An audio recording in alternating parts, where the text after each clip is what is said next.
Welcome back to my channel Jhilik's diary. তো গণেশ চতুর্থী ছিল, সেই কারণে আমাদের রূপোর গণেশটা দেখুন কীরকম কালো হয়ে গেছে। তো আমি ভাবছিলাম যে এটাকে কিভাবে পরিষ্কার করা যায়।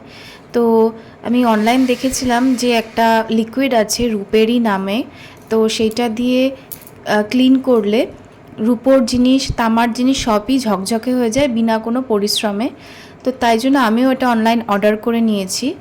এটাকে পরিষ্কার করতেই হবে, নালে হচ্ছেই না।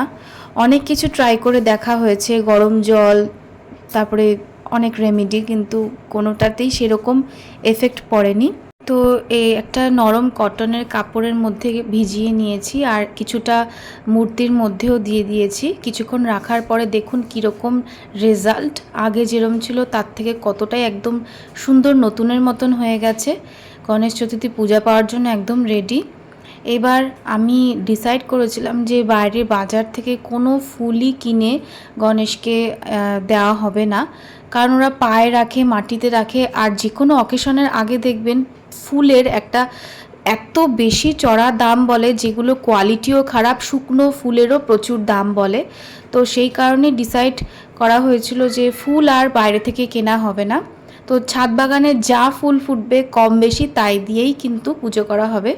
তো ঠাকুরের কৃপায় দেখলাম প্রচুর ফুল ফুটেছে আজকে, এরকম মনে হয় অন্যদিন ফোটে না। তো এই আর ফুলদানি সাজানোর জন্য কিছুটা সূর্যমুখীও কেটে নিচ্ছি, আর নাকচম্পাও খুব সুন্দর ফুটেছে। গণেশের যে মালা সেটাও আগে ভেবেছিলাম, কিনতে গেছিলাম ফুলের দোকানে, কিন্তু এত দাম বলেছে, কোয়ালিটি খুব বাজে। তো আমি ভেবেছি যে আমি গাছের ফুল দিয়েই, যা ফুল ফুটবে তাই দিয়েই মালা বানিয়ে গণেশকে পরাবো। আর গণেশ পুজোতে লাল ফুল তো লাগেই, আর অনেক ঠাকুর আছে বাকি, ওদেরও পুজো একসাথেই করা হবে। এই দেখুন এত ফুল ফুটেছে, মানে অন্যদিন মনে হয় না এত ফুল ফোটে বলে। এত জবা, এত হলুদ ফুল, সাদা ফুল, নানান রকমের জবা ফুল। আর আমাদের সামনের বাড়ি একজন আছে কাকিমা, তার ছাদ বাগানে আবার বেগুনি কালারের জবাটা ফোটে। তো সেইটা আমি চেয়ে রেখেছিলাম আগে থেকেই, আর উনিও আমাকে দিয়েছে বেগুনি কালারের জবাটা দুটো।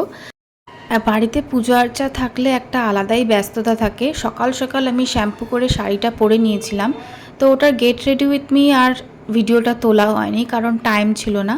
এই যে দেখুন এত ফুল ফুটেছে, আর এই যেগুলো সূর্যমুখী কেটেছিলাম সেটাকে ফুলদানিতে ভালো করে সাজিয়ে দিচ্ছি। চুলটাও আমার শুকায়নি ঠিক করে, ওইভাবেই চলে এসেছি। এইবার হচ্ছে ডেকোরেশন।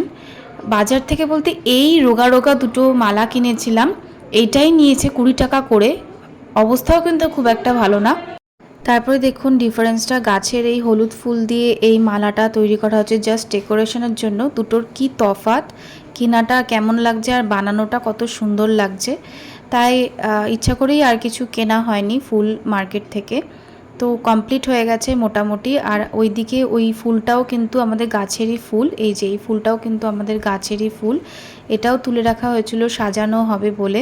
তো ডেকোরেশনটা ফুল কেমন হচ্ছে অবশ্যই কমেন্ট করে জানাবেন।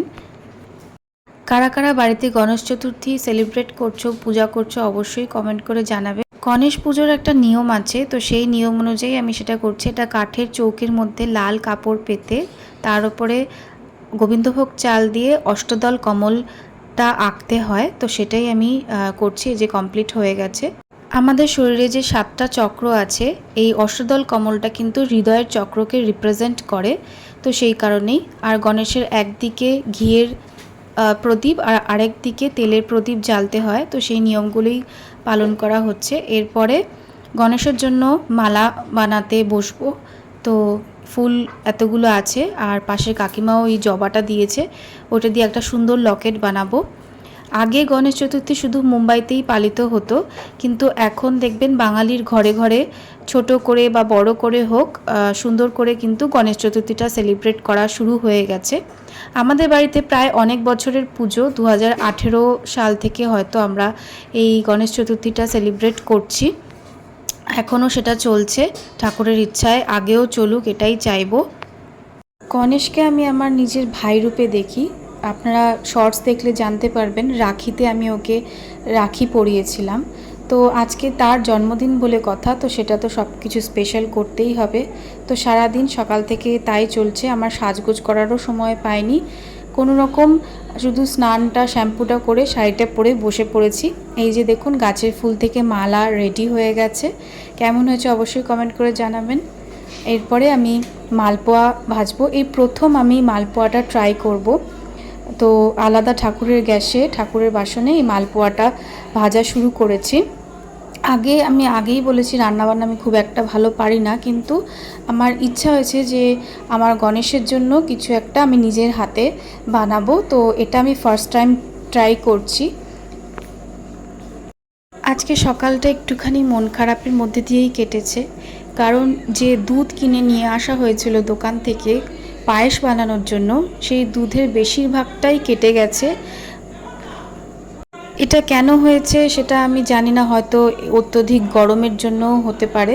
তো মনটা খুবই খারাপ হয়ে গেছিলো। শুধু একটাই প্যাকেটের দুধটা ভালো ছিল, তো কম করেই পায়েসটা করতে হয়েছে। শুধু গণেশের মতন হবে, মানে একদম অল্প করে একটা ছোটো বাটির 1 বাটির মতন পায়েস হয়েছে শুধু। তো তার জন্য মনটা খুব খারাপ ছিল। তারপরে ভাবছিলাম যে এই দুধটাও যদি কেটে যায় তাহলে আর সময়ও নেই তো এনে আবার পায়েস করার, কিন্তু দেখলাম না, কোনো রকম একটা ছোটো বাটির 1 বাটি পায়েসটা রেডি হয়ে গেছে। মা এদিকে নাড়ুটা করে নিয়েছিল, নারকেলের নাড়ু। আগের বছর মোদক বানিয়েছিলাম, কিন্তু এই বছর আর সেই সময়টা হয়ে ওঠেনি। এরপরে গণেশকে পঞ্চামৃত স্নান করাচ্ছি, যা আর কি বিধি। তারপরে ওকে সুবাসিত গঙ্গা জল দিয়ে সুন্দর করে পরিষ্কার করে নিচ্ছি, অভিষেক করে নিচ্ছি। এরপরে এই গণেশ চতুর্থী উপলক্ষে ওর জন্য নতুন জামা কাপড় কেনা হয়েছিল, তো সেটাই ওকে এবার একে একে পরিয়ে দেওয়া হবে। গণেশ চতুর্থীর দিন একটা মান্যতা আছে, সেটা হচ্ছে গণেশ চতুর্থীর দিন ভুল করেও চাঁদ দেখতে নেই। চাঁদ দেখলেই তার কপালে কলঙ্ক জোটে, যে বদনাম জোটে, যেটা সে আদৌ করেনি। তো সেটা কেন হয়েছে সেই কাহিনীটাই আমি এবার বলবো। যারা জানো অবশ্যই বলবে যে আমি ঠিক বলেছি কিনা। তো গণেশ চতুর্থী হচ্ছে গণেশের জন্মদিন। তো সেই জন্মদিনে একদিন চন্দ্রদেব গণেশকে নিমন্ত্রণ করেছিল। তো নিমন্ত্রণ রক্ষা করতে মূষকের ওপর বসে যাচ্ছিল গণেশ, তো সেই অবস্থায় রাস্তায় পড়ে যায়। আর সেইটা দেখে চন্দ্রদেব গণেশকে নিয়ে খুবই হাসাহাসি করেছিল। তো সেই রাগে গণেশ চন্দ্রকে শ্রাপ দিয়েছিল যে গণেশ চতুর্থীর দিন যে চাঁদ দর্শন করবে তার জীবনে কলঙ্ক জুটবে, যে অন্যায়টা সে করেওনি সেই অন্যায়ের ভার তাকে বইতে হবে। এটা নিয়ে শ্রীকৃষ্ণেরও একটা কাহিনী আছে। শ্রীকৃষ্ণ এই গণেশ চতুর্থীর দিন চাঁদ দর্শন করেছিল, তার জন্য শ্রীকৃষ্ণও কিন্তু ছাড় পাননি। সীমন্তক হীরা চুরির অপবাদ এসে পড়েছিল শ্রীকৃষ্ণের কপালে। তো এটা একটা পুরাণ কাহিনী, জানি না কতজন জানো, তো আমি ভাবলাম এটা একটু শেয়ার করি। আর হ্যাঁ, গণেশ চতুর্থীতে দুর্বার মালা আর 21টা দুর্বা দেওয়ার প্রচলন আছে, কারণ গণেশ দুর্বা মালা খুব পছন্দ করে।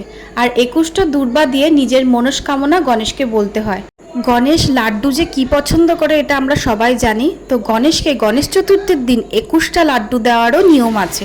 তো আমিও সেইটাই করেছি, কামধেনু থেকে 21টা লাড্ডু ঘিয়ে ভাজা নিয়ে আসা হয়েছে।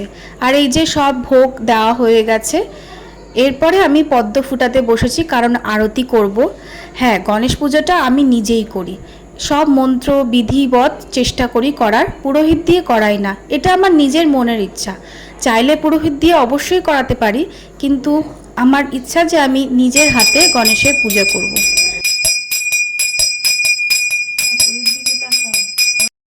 এরপরে পঞ্চতত্ত্ব দিয়ে আরতি করলাম, মানে অগ্নি, জল, পৃথিবী তত্ত্ব, আকাশ তত্ত্ব আর বায়ু তত্ত্ব, এটাই নিয়ম। তো আমার গণেশ চতুর্থীর পূজা কমপ্লিট হয়ে গেছে।